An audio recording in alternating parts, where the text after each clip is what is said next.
November 1953, a courtroom in Tehran.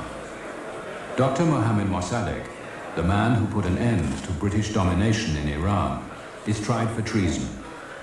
He is there because Britain and the United States have stage-managed a coup d'etat to overthrow his government. Our policy was to get rid of Mossadegh as soon as possible. We didn't think he'd do any good to Iran. In the 2 years that he was there, it was too long for our thinking, he did nothing for Iran. And don't forget that he opposed the British Empire before any other country in the Middle East had risen against the British Empire, and he was called the man who broke the back of the British Empire and threw the British out of the country.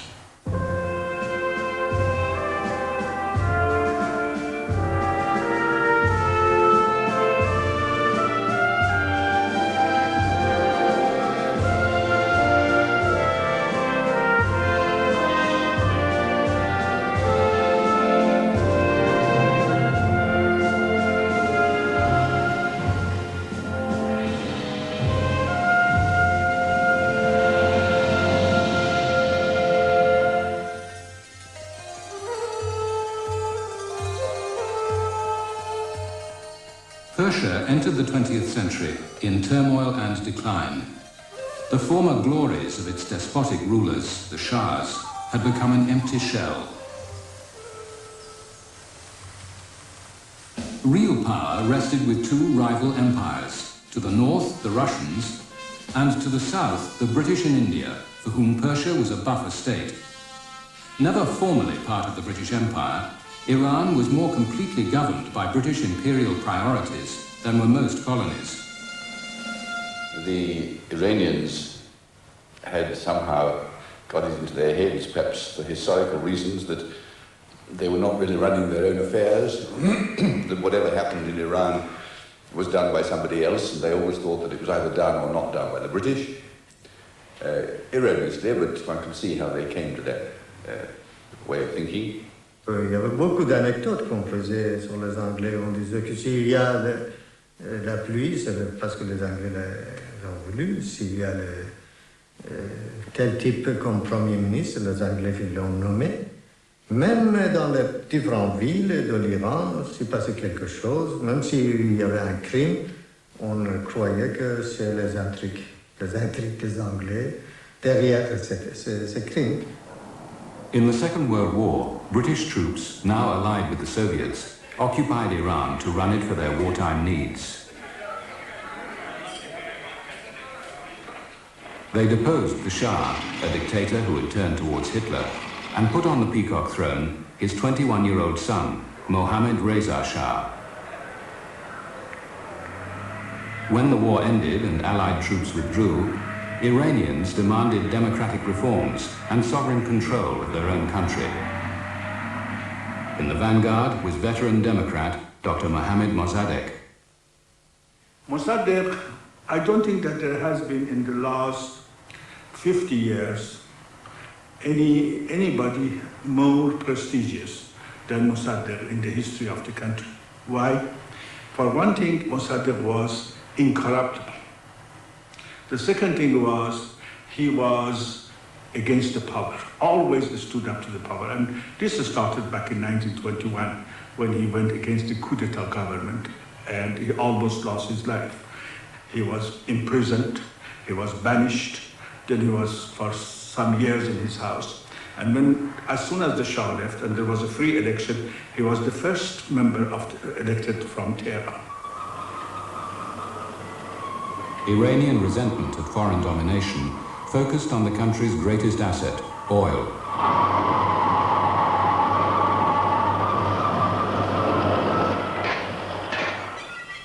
In 1909, a British company had obtained the monopoly for the extraction of oil from the fields of southern Iran. The oil was pumped to a refinery at Abadan. Here, the new black gold was boiled, barreled, and shipped away in the company's tankers.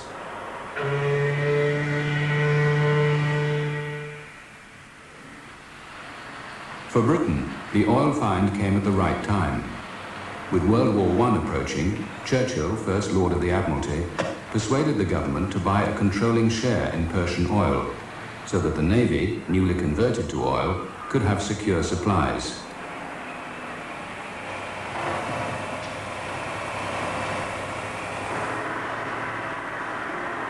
Oil soon became the driving force of the industrialized world, filling not only petrol tanks, but the coffers of the company and the British Treasury itself. Cheap oil from Iran helped put Britain on four wheels. Okay, Jim, come right up, boy. It was certainly nice to be able to say that again, and tens of thousands of British motorists took full advantage of the opportunity. Roads out of London, as in the case of other centres, were mostly as crowded as in the good old days before petrol rationing began 10 years ago. By 1950, the Anglo-Iranian Oil Company was Britain's most profitable overseas investment. The dollar earnings of the refinery at Abadan were vital to keep the home economy afloat. For the British staff in charge in this sweltering climate, Abadan meant a truly colonial lifestyle.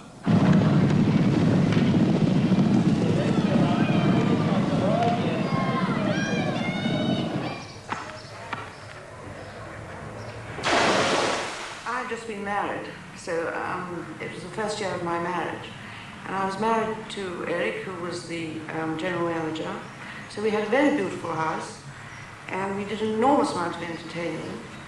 In fact, the first year of our married life, I didn't think we ever sat down to a meal on our own except breakfast. And we always had that in our veranda. I think most people had servants.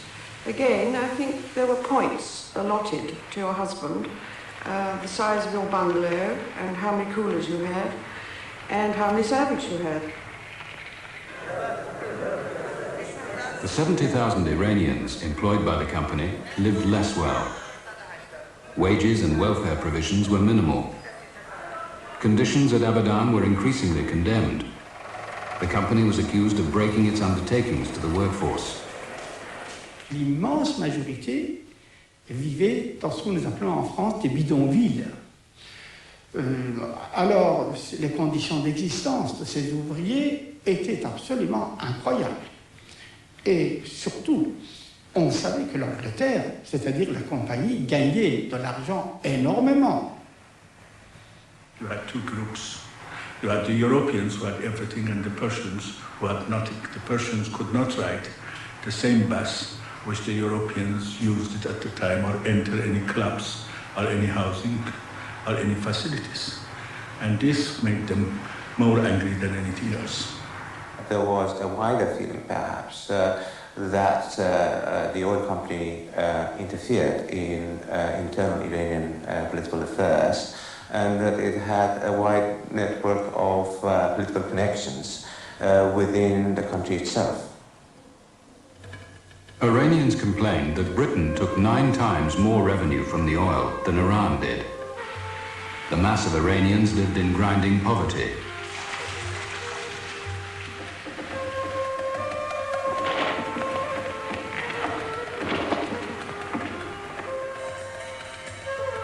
In the towns, there was a movement for change. The Iranian parliament, the Majlis, became the platform for a campaign to nationalize the oil company. For its leader, Mossadegh, this was the way to regain Iran's independence, a battle he had fought for 30 years. Now his moment had come. In April 1951, he became Prime Minister, but the British failed to take him seriously. He appeared as a demagogue, not necessarily, it appeared to us at the time, in charge himself, but possibly being used by others. His way of living and general appearance didn't strike one as being the sort of person you'd think of as a Prime Minister, and I don't mean them because he didn't wear striped trousers. In fact, he always wore pyjamas, and that was a rather odd figure for a future Prime Minister to cut. At no time before a year or two before 1951 did anyone contemplate that we would ever not stay there forever. We were there by an international agreement between the government of Iran and the Anglo-Persian Oil Company, so there was no reason it should ever come to an end as far as we could see. Tehran. Angry crowds surge through the capital of Iran, currently the world's #1 danger zone. John Bull and Uncle Sam, too, are savagely caricatured. Extreme nationalists demand immediate seizure by their government of the $500 million Anglo-Iranian oil company.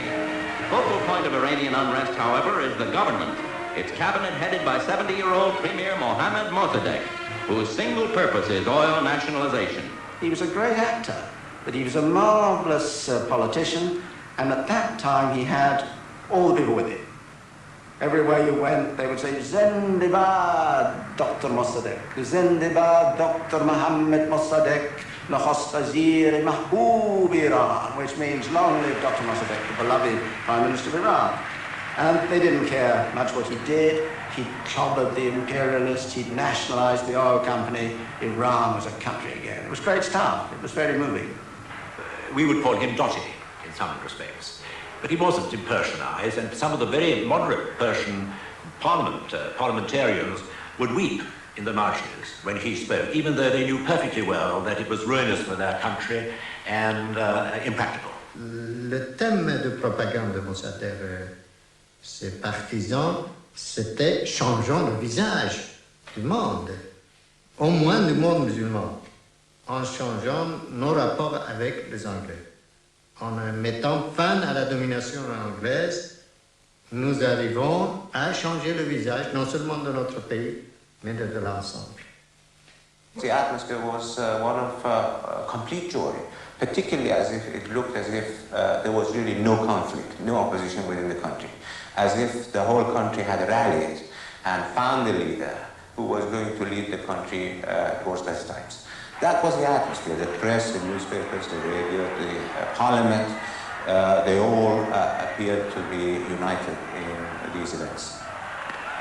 As the nationalization law went through, demonstrators tore down the company's nameplates. The British protested, and even sabotaged machinery as Mossadegh sent his men to Abadan to take over the refinery.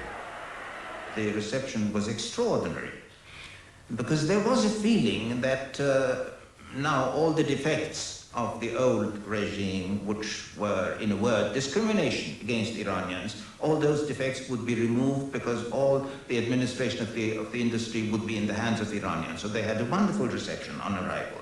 There was no question of violent resistance, but extraordinary how pieces of plant would go wrong just when they were supposed to be doing something else, you know.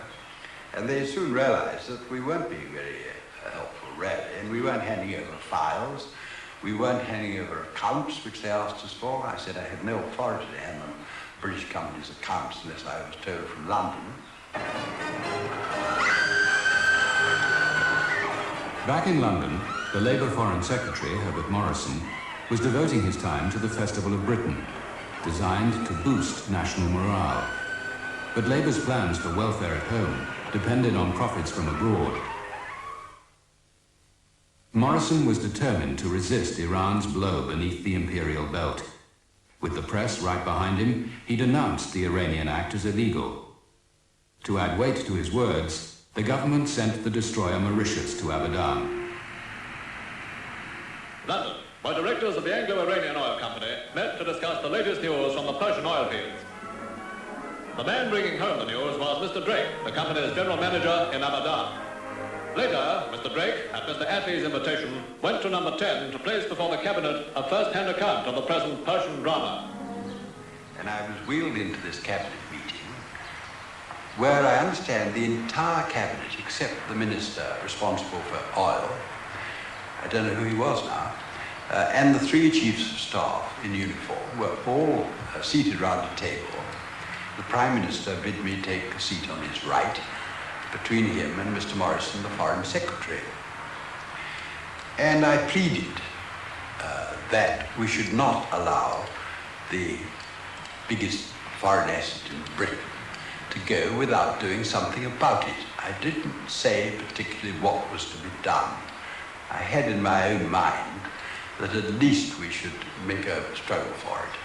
I thought it was a completely unilateral act, and I said that if we don't do anything about this, within 5 years we shall lose the Suez Canal on the same principle, which in fact proved to be exactly right almost to the day.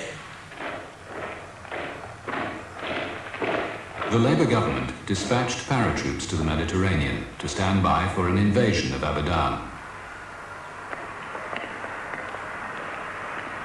This rang alarm bells in America.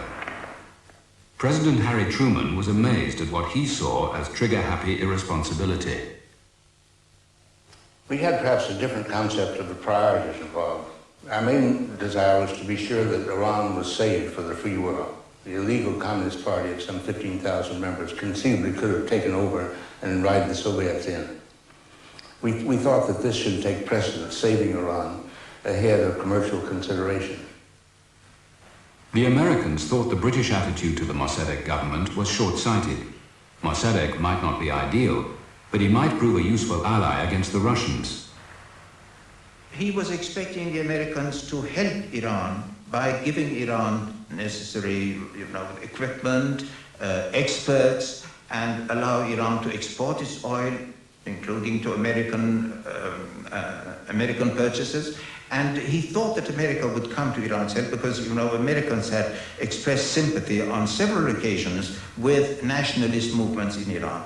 And also Henry Grady, who was the ambassador, American ambassador in Tehran, had helped Mossadegh personally and officially a great deal.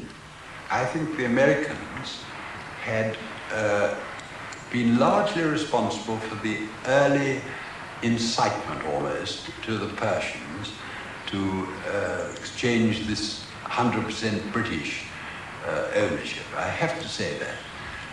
The American ambassador was very thick with Mossadegh. The American ambassador in Tehran, Mr. Grady, recently paid a call on the Prime Minister to convey a letter from President Truman. It was a message urging Persia to negotiate with the British. Dr. Mossadegh, whose health is apparently not too good, transacts much of his business from his bed, and so it was on this occasion. A strange scene indeed, yet it would be hard to exaggerate the importance of the message or the problem to be solved. Since then, President Truman has sent Mr. Harriman to Persia to use his good offices in the dispute. I was afraid the British might bring in violence. They had a very strong feeling that they had a contract there. They were very literal in their consideration of the matter.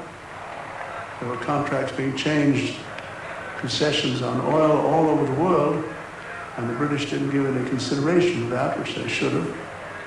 It was our asset and not theirs. It's very easy to be generous with somebody else's assets. They felt that popular opinion in Iran needed to be satisfied.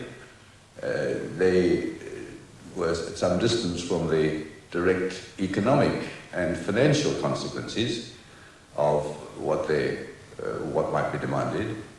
And so it was easier for them to have bright new ideas. It was for us to think of the consequences of them. They were very arbitrary with the Iranians. They didn't show them the books. They paid them a very low royalty and didn't give them any idea of what they were entitled to.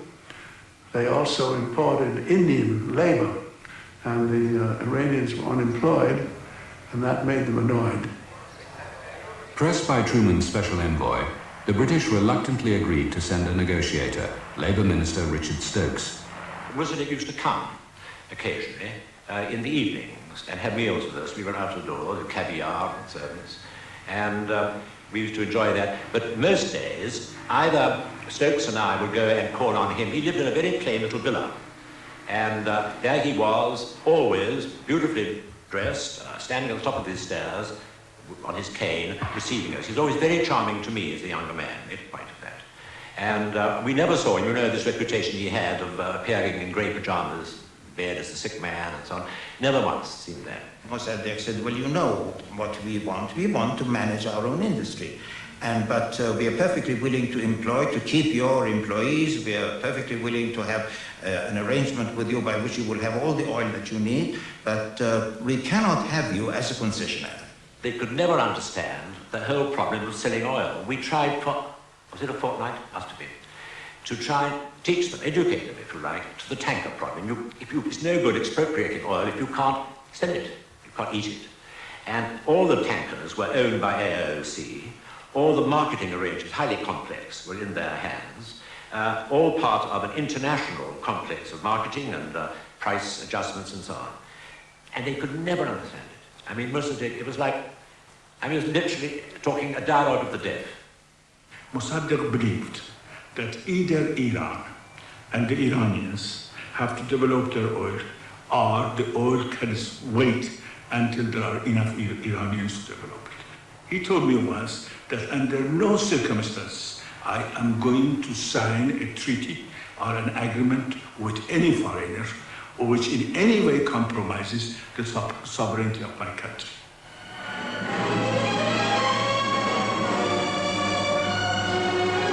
$60,000 Persians depend on the company for their living.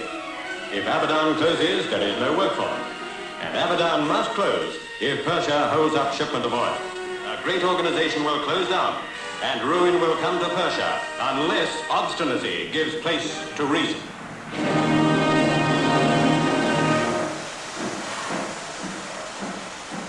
Newsreels reflected British interests.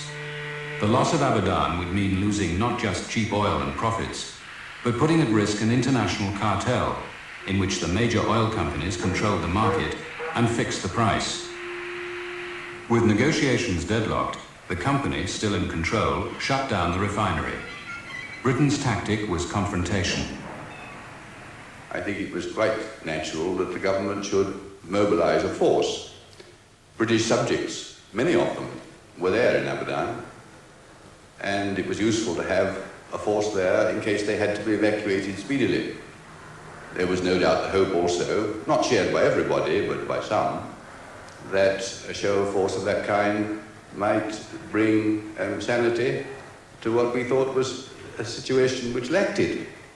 Well, our view that this would have been a disaster. And we told the British so in the strongest terms.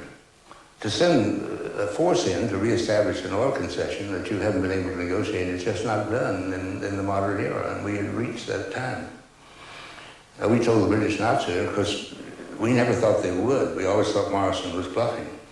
And he was. He made the show that he was going to do it if the technicians were removed, but when they were removed, nothing happened. They left quietly. Right up to the last moment, Mossadegh did not want the British employees to leave. And he did everything in his power to keep them by assuring to them that they would receive the same treatment, if not better, as far as salaries were concerned, accommodation was concerned, all the conditions of employment.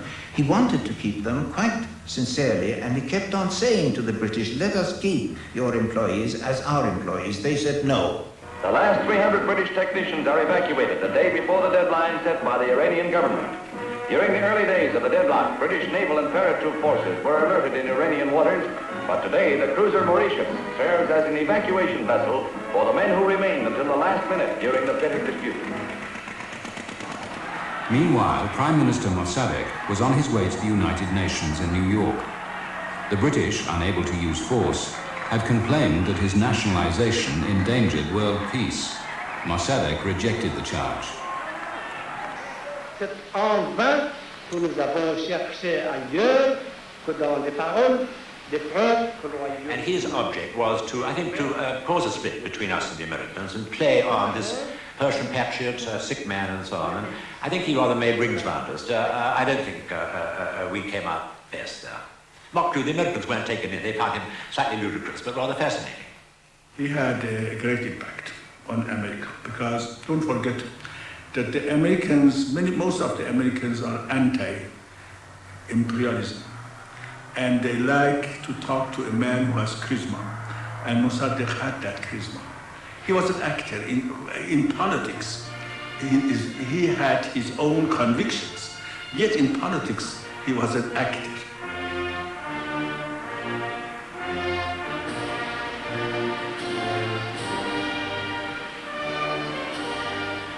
The Americans still hoped they could bring Mossadegh round to a compromise with their allies, the British. Even the president lent his weight to the cause. There was no deal, but Mossadegh kept smiling. Je profite de ces dernières heures de mon séjour aux États-Unis pour exprimer mes sincères remerciements envers la nation américaine qui m'a montré ses meilleurs sentiments ainsi qu'à mes collègues. Il faut changer.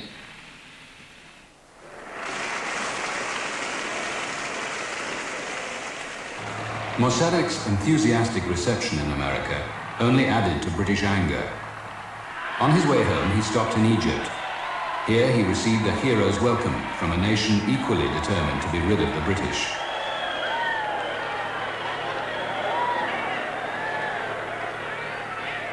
But the British government was by no means reconciled to Mossadegh's triumph. They had a plan for revenge.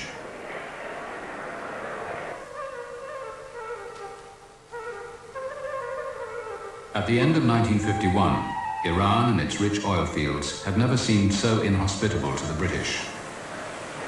The refinery at Abadan was in Iranian hands, and the Anglo-Iranian Oil Company had been banished.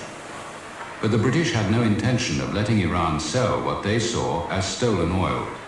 They imposed a total embargo. Anyone who bought oil from Abadan also bought a lawsuit from Britain. We were not prepared to see, if we could possibly help it, Iran get away with an arbitrary act of nationalization without compensation and be able to sell oil. We wanted to show the world that they couldn't behave in this way. The embargo was part of a British plan to unseat Mossadegh and his government. Britain froze Iran's funds and cut off trade links. Mossadegh was dismissed as incompetent. We didn't think that there was any virtue in rewarding Mossadegh by giving him money. If you had rewarded him in that way, you'd have been perpetuating in power someone who was incapable of bringing any form of stability or prosperity to Persia. For the reasons I've given, he could not govern. And the sooner then that he left power, the better for Persia. Not for us, for Persia. Behind the garden parties and the formalities, the British embassy in Tehran became the center of operations. Secret servicemen from MI6 were already installed.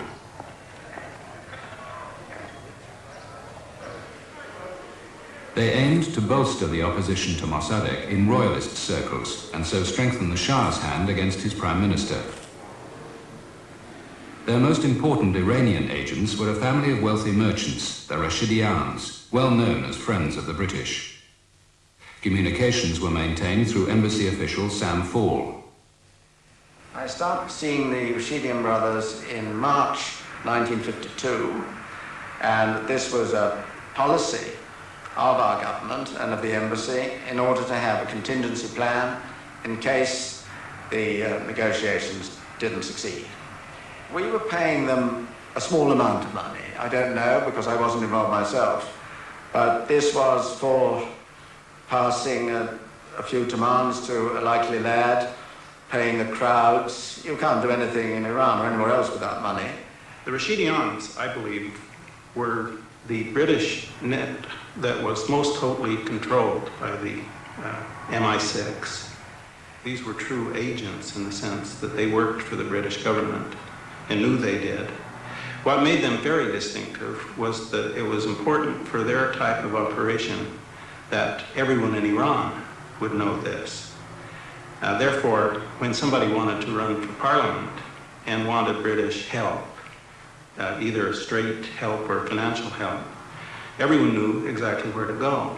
Deputies expected to be bribed, I should think, some of them, but they were certainly helped to come to the right decision.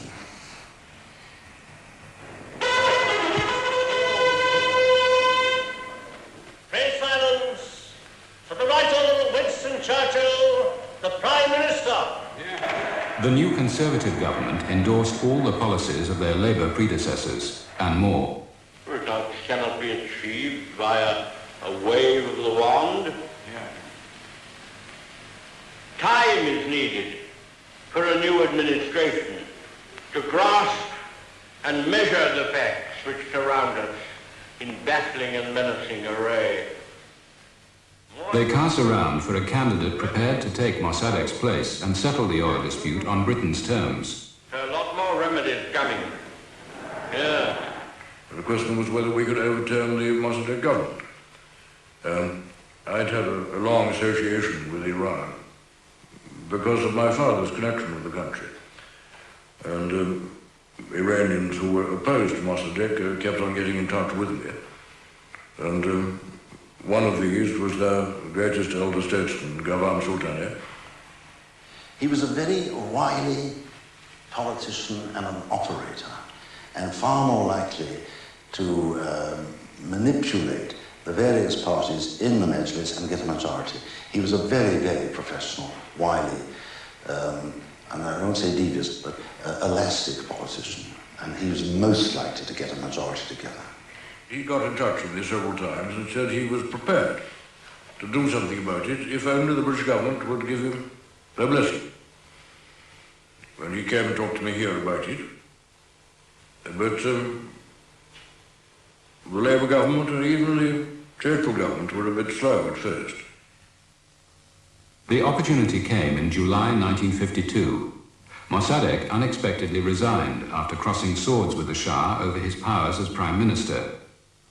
Encouraged by the British, the Shah appointed Kavam. Tehran became paralyzed by mass protests demanding Mossadegh's return. The Shah and Kavam sent in the army. I was taken out by my brother to the area where the main demonstrations were taking place. And you could see the running battle that was going on between the people and the police and the soldiers and even tanks, which I myself saw from a fair distance, and saw in fact one of them shooting, one of the machine guns of the tanks shooting. And the people were extremely determined and extremely angry, and each time they were being driven back into the little alleys, they would surge back and try to fight against soldiers and the policemen with the stones and cobbles that they were picking from the street. Some soldiers and officers went over to the crowd and decided not to shoot, and were carried on the shoulders of the demonstrators. And this was widely publicized and celebrated. The shooting had left 45 dead and hundreds injured. But with the army's loyalty in doubt, the Shah and Kavam had to accept defeat. Mossadegh returned to office, promising a shake-up in Iran's corrupt and pro-British establishment.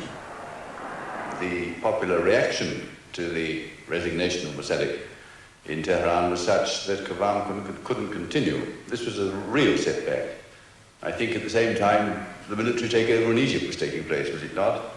It was a bad week.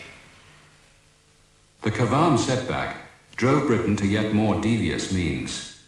Meanwhile, they continued talks on the oil dispute, knowing their demands were unacceptable to Mossadegh. We'd been sitting together with his bedside, iron bedside, for hours and getting very heated about it all. And suddenly he rings a little bell, and in comes a servant with a great plate of sweetmeats. And he said, now to send the cameraman in. And I said, look, we're in the middle of a discussion, Prime Minister. Is this the moment, really, for sweetmeats and photographers? He said, yes. Because sweetmeats will do you good, sugar's very good for you. The cameras, you know, it's an instinctive reaction of all human beings. When the camera comes in, they smile. And he said, we've got 50 cameramen, we'll have to do 50 smiles, then I'll kick him out, and we can resume. You'll be in a much better frame of mind. Of course, he's got something there. He really wasn't, he was a highly civilized person. The smiles were mere diplomacy. Back at the embassy, George Middleton wrote a cable to the Foreign Office. It was circulated in the cabinet. Mossadegh's megalomania is now verging on mental instability. It now looks as though the only thing to stop Persia falling into communist hands is a coup d'etat. The British looked for allies in the Iranian army, until now controlled by the Shah. Mossadegh was determined to reduce the monarch's power. He took over from the Shah as Minister of Defense and retired leading royalist officers. From amongst this disaffected group, Middleton suggested one General Zahedi be recruited to lead a coup d'etat against Mossadegh. Ironically, Zahedi had been imprisoned by the British for pro-German sympathies during the war, and the British ambassador had once condemned him as vain, plausible, and thoroughly untrustworthy. Well, I went out to see him when he was living in his country estate, and I used to go out partridge shooting, so if I had a gun with me, it looked all right. It didn't look like a terrorist act, it looked like a sporting occasion. And changed cars 3 times at his request, and finally drove up to his country estate. He seemed tough.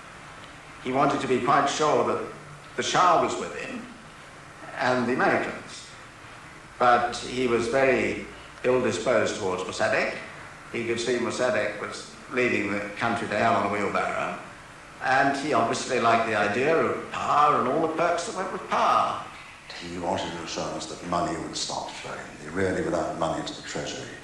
And we had talked quite openly at that time of a line of credit or of 10 or 20 million pounds. It sounds like nothing in today's terms, but in those days it would have helped them quite a bit. With rumours circulating in Tehran, Mossadegh denounced the embassy as a nest of spies.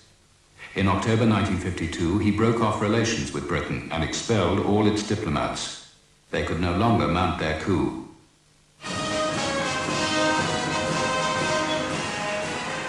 In America, a new president had just been elected, Dwight D. Eisenhower. Could his Republican administration be persuaded to help? British Foreign Secretary Anthony Eden went to meet him, taking men from MI6 and the Foreign Office to consult the CIA. We went there, really, I would have said to persuade the Americans at that stage that we weren't going to get anywhere with Mossadegh, and that his remaining in power was very dangerous to both our interests, and also to tell them a little bit about the means we had at our disposal for changing the government. And we felt, after we'd been talking for some time, that they accepted that Mossadegh remaining in power would eventually lead to a communist takeover.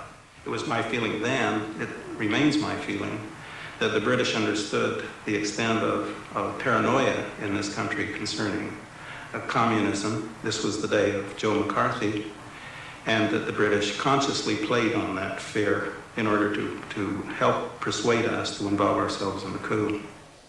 Eisenhower appointed John Foster Dulles to take charge of foreign policy. To him, anti-communism and American big business were two sides of the same coin.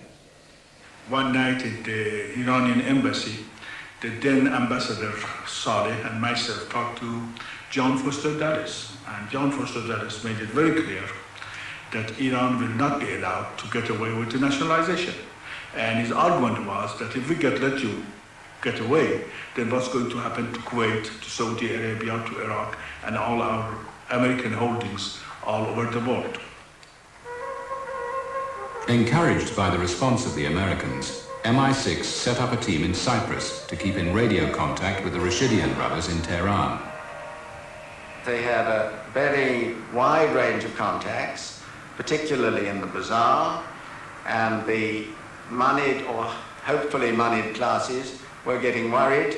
They saw that their prosperity was being threatened, and opinion was building up among those classes against Mossadegh.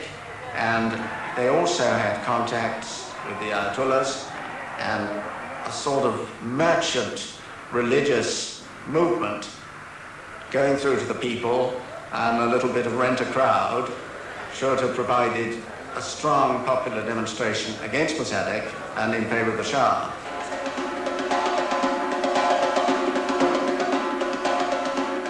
Central to the Rashidians' network were the mob leaders based in the traditional athletic clubs, where physical prowess and protection rackets went hand in hand. Here could be found men in the pay of Iran's ruling class, who could provide the rent-a-crowd the British needed. The British pinned their hopes above all on the Shah.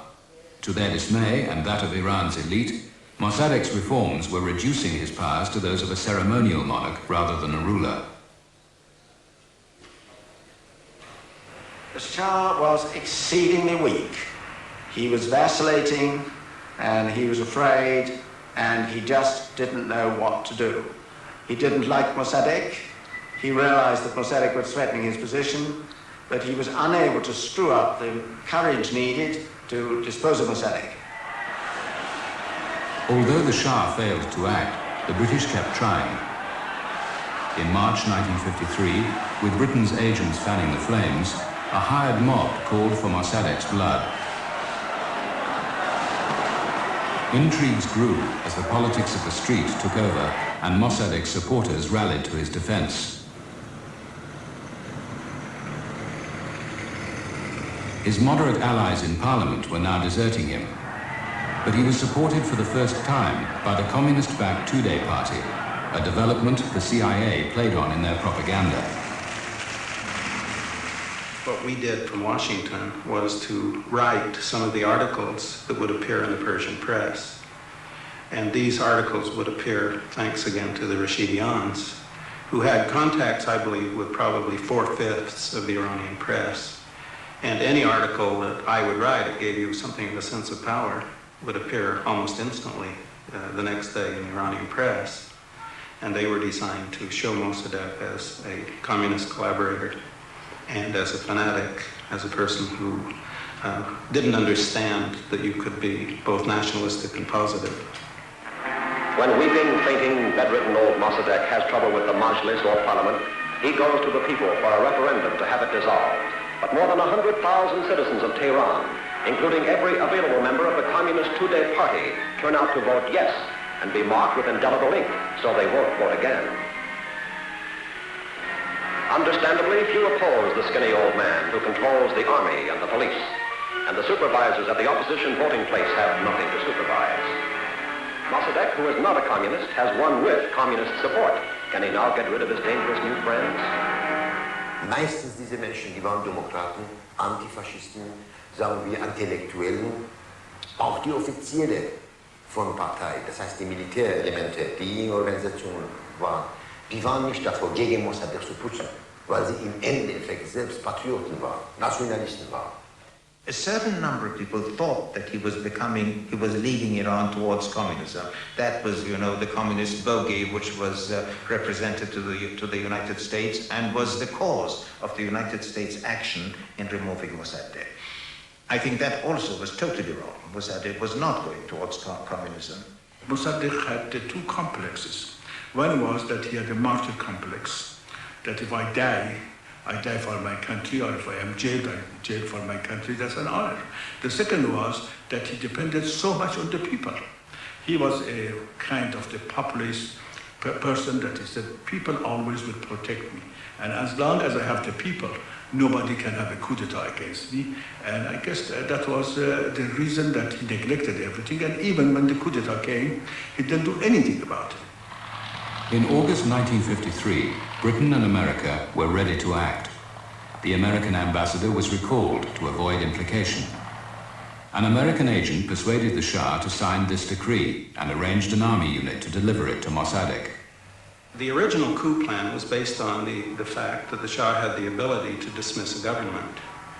And therefore, what was going to take place was that an officer in the army would take a firman, a notice, to Mossadegh and inform him that he had been replaced and that General Zahedi would become prime minister. Le 25, à minuit, on a envoyé des chars et des mitrailleuses avec un officier, lequel était Nassiri, un colonel de la garde royale, signifiant à M. Mossadegh qu'il était démis.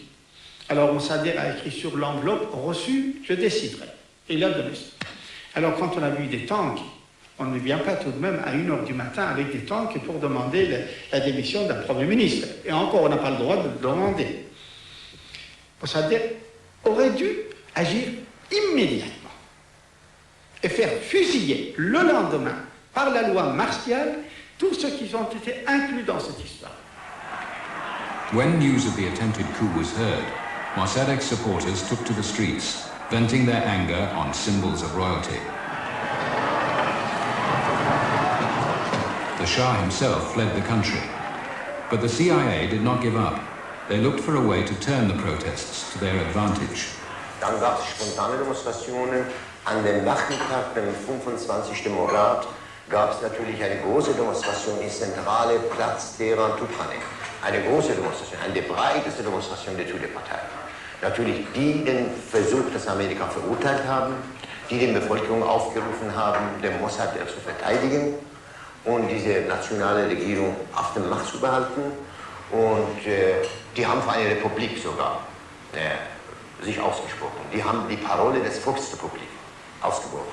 Well, as soon as this occurred, these two agents that I mentioned saw the opportunity and sent the people we had under our control into the streets and acted as if they were Tudeh.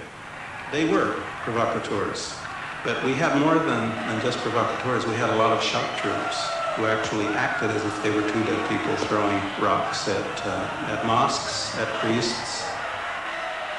With Tehran now in chaos, the CIA persuaded the royalist army officers to try again. Brandishing copies of the Shah's decree, they advanced towards Mossadegh's house.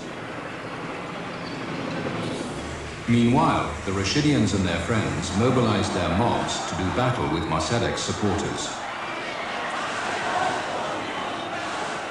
That mob that came into North Tehran and was decisive in the overthrow was a mercenary mob, had no ideology, and that mob was paid for by American dollars, and the amount of money that was used it has to have been very large. There were lots of people in the streets, standing on the pavements and wondering what was happening. There was a lot of, in fact, talk and conversation and debate, etc., as well, speculation. And I saw a few lorry loads of people standing in these lorries, looking like ruffians and thugs, carrying clubs and sticks and shouting slogans against Mossadegh and occasionally in favor of the Shah. That was what was happening in the morning. We didn't take it very seriously. We knew that there was something wrong, but we thought perhaps that things would turn the other way. But in the afternoon, it became clear that things were much more serious, and the news came that Mossadegh's home had been surrounded.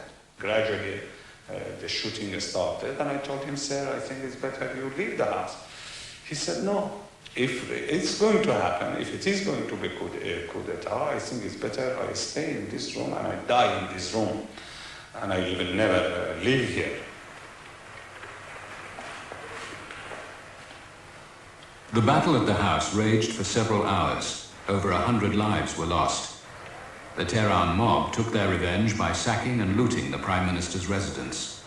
Mossadegh surrendered. The coup had succeeded. Britain had got its revenge, and the newsreels gloated. General Zahedi, the new premier, emerges as the hero of the hour, for he it was who took charge of events and organized the movement that threw Mossadegh from power. The people showed their preference in no uncertain manner, and after 9 hours of bloodshed, the forces of the Shah were in command, and Mossadegh's reign as virtual dictator of Iran had ended.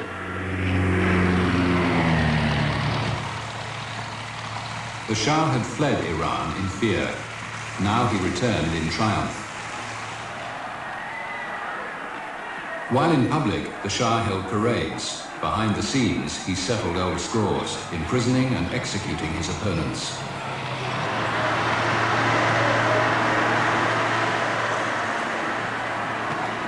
Soon he signed a deal with Western oil companies. But it was America, not Britain, that now called the tune in Iran. And the Anglo-Iranian Oil Company, renamed BP, had to share its former monopoly with American oil companies. Certainly BP didn't come out on top, but they came back with a major share in the international consortium, which was subsequently set up. And I suppose from my own point of view, I'd have probably sat there for another 10 years in that appalling heat instead of doing some much more interesting jobs, which I was allotted to later.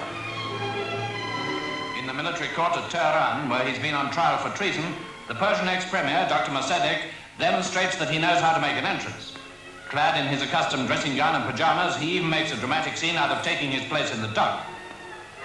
What a performance! Britain and America had orchestrated the downfall of Iran's only democratic leader. a man of principle whom in other places Britain might well have welcomed as the successor to empire. The West wanted to misunderstand him. None of them is interested in Mossadegh as a person. They're all interested in him as the person who cancelled the oil concession.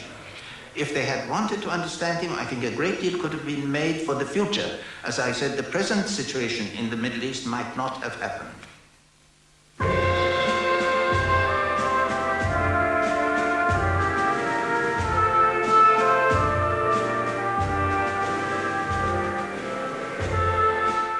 Next week in End of Empire, Egypt.